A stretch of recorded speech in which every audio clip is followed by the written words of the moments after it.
근데 이거 설명을 하다 보면 솔로몬이 기브온에서 이 하나님께 번제를 드리잖아요.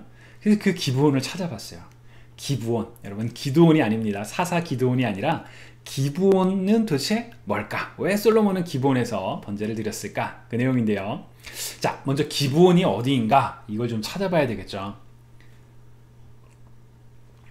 우리가 성경을 읽다가 지명이 나오면 여러분 꼭 검색해 보십시오. 그래서 그 위치가 어디에 있는지. 자, 기브온은 예루살렘 북서쪽에 있는 한 그 일종의 산 위의 정상의 도시 혹은 그 산 지역을 가리켜요. 기브온이라는 지역인데요. 이 기브온이 처음으로 등장하는 것은 가나안 정복 당시에 이스라엘이 평화협정을 맺은 유일한 도시로 등장해요. 왜냐면 이스라엘 민족이 이제 이 가나안 하나님께서 주신 약속의 땅으로 들어올 때 이제 싸워서 다 이기는데 이 기브온에 사는 사람들은 여리고와 아이성에서 있었던 일을 듣고 이제 변장해서 와가지고 우리가 너네랑 같이 협정을 맺으면 좋겠어. 그러면서 이제 평화협정을 맺어요. 유일하게 평화협정을 맺은 곳이에요. 그래서 여기는 멸망하지 않아요. 이스라엘 민족에. 그런데 또 재미난 게 뭐냐면 그렇게 기브온이 이렇게 살자, 기브온도 굉장히 큰 도시라고 나오거든요. 그랬더니 주변의 민족들이 야, 저 기브온이 우리를 배신하고 이스라엘이랑 협정을 맺었어. 쟤네가 우리를 공격하면 위험하니까 우리가 먼저 기브온을 치자라고 기브온을 치려고 다 모여요. 그때 이제 기브온 사람들이 이스라엘에게 도움을 요청하죠. 그래서 이스라엘 사람들이 이 기브온을 구출하기 위해서 맞서 싸우거든요.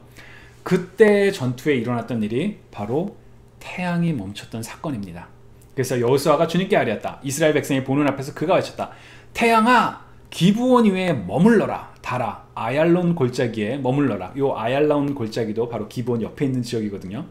그래서 기브온은 굉장히 유명한 장소예요. 이미 이스라엘이 정복하지 않았던 협정을 맺었으니까요. 그리고 하나님께서 태양을 멈추시는 기적을 행했던 바로 그 장소가 이 기브온입니다.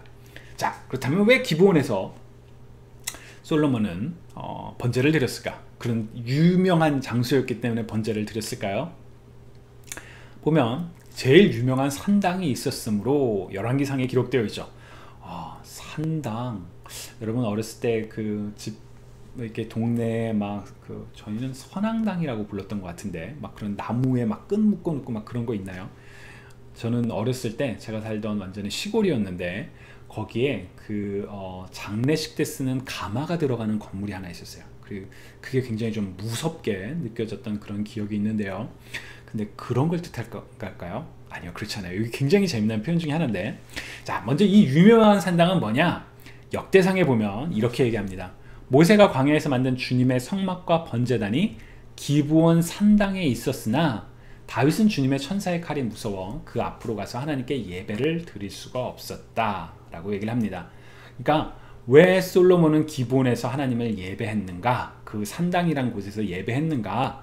바로 거기에 주님의 성막 그리고 번제단이 있었고 또 아직 하나님의 성전이 만들어지기 전이었기 때문에 기브온이다 라고 이야기를 할 수 있습니다. 그러니까 그 자체가 뭐 이렇게 특별한 의미는 앞서 보면 분명히 있긴 있지만 이제 그 성막이 있었다, 이게 제일 중요한 이유고요. 근데 재미난 건 이 산당이라는 표현이에요. 한국어로는 산당으로 번역을 하는데 영어 성경을 보면 high place, 높은 장소라고 번역을 해요. 그리고 원래 히브리어는 바마라고 얘기를 하거든요. 제가 좀 전에 가족과 함께 그 성경 읽기를 했는데 오늘 성경이 이제 에스겔서 20장이었거든요. 근데 이 에스겔서 20장에 29절에 이런 표현이 나와요. 그래서 내가 그들이 찾아다니는 그 산당이 무엇이냐고 그들에게 꾸짖었다. 그런 곳의 이름을 오늘날까지 바마라고 부른다 라고 얘기를 하거든요. 그러니까 사실 이 성경 번역은 좀 재미난 거죠. 왜냐하면 히브리어로 바마로 표현한 내용을 한국어 성경은 산당으로 번역을 했어요. 영어 성경은 high place라고 번역을 했고요.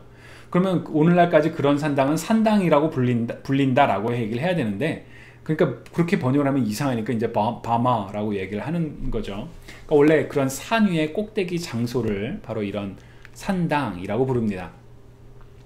자, 그 열왕기상 3장 4중에 보면 The principal high place, 아주 중요한 high place가 거기가 그 장소였다라고 이야기를 하죠. 그렇다면 왜 이 산당일까? 라는 것. 그러니까 이거는 사실 이스라엘 민족만이 가지고 있는 그런 특정 종교 문화는 아니에요. 많은 고대 근동이나 심지어 한국에서도 그렇죠. 한국에서도 막 산기도 막 하러 가는 막 그런 거 있잖아요. 높은 곳에 단을 쌓는 거는 어떻게 보면 인간이 가지고 있는 그런 자연적인 종교적인 반응이 아닐까라는 생각이 들어요. 왜냐면 높은 곳으로 올라가면 하늘의 신과 가깝다. 그러니까 그 하늘의 신을 만날 수 있는 곳에 내가 단을 쌓고 거기서 기도를 한다라는 그런 의미죠. 이스라엘 당시에는 이런 산당이 여러 곳이 있었습니다. 물론 그 성전이 완성되고 난 이후에도 여러 곳이 있었는데 신명기 12장 5절의 것처럼 당신들은 주 당신들의 하나님이 자기의 이름을 두려고 거처로 삼으신 당신들 모든 지파 가운데서 택하신 그곳으로 찾아가서 예배를 드려야 합니다. 하나님께서 정하신 장소에서 예배를 드려야 한다. 그래서 보면 뭐 야곱이 돌로 쌓아서 그 이제 하나님을 만난 곳을 이제 베델이라고 하고 제단을 쌓고 아브라함이 제단을 쌓고 제단을 쌓는다는 표현 자체가 하나님을 예배하는 것으로 선포하는 의미거든요. 그러니까 사실 산당, 뭐 이제 산 위의 꼭대기이기 때문에 표현이 있지만 산당은 여러 곳에 존재할 수가 있었어요. 그런데 예루살렘 성전이 만들어지고 난 이후에는 이제 단 한 곳만이 허락이 되죠. 왜냐하면 그곳이 마치 하나님께서 성막을 통해서 내가 여기 임재하겠다라고 말씀하셨던 것처럼 성전으로 하나님께서 임재하시는 장소가 정해졌으니까요. 근데 성전은 무너졌습니다. 그리고 이제 이 하나님을 만날 수 있는 유일한 통로는 바로 예수 그리스도가 되었죠. 요한복음 14장 6절에 보면 나는 길이요 진리요 생명이다. 나를 거치지 않고서는 아무도 아버지께로 갈 사람이 없다. 하나님을 만날 수 있는 장소에서 솔로몬은 하나님을 예배했고 그 당시는 그곳이 기브온이었고요. 솔로몬이 성전을 완성한 이후에는 바로 예루살렘 성전이 하나님을 예배할 수 있는 곳이었습니다.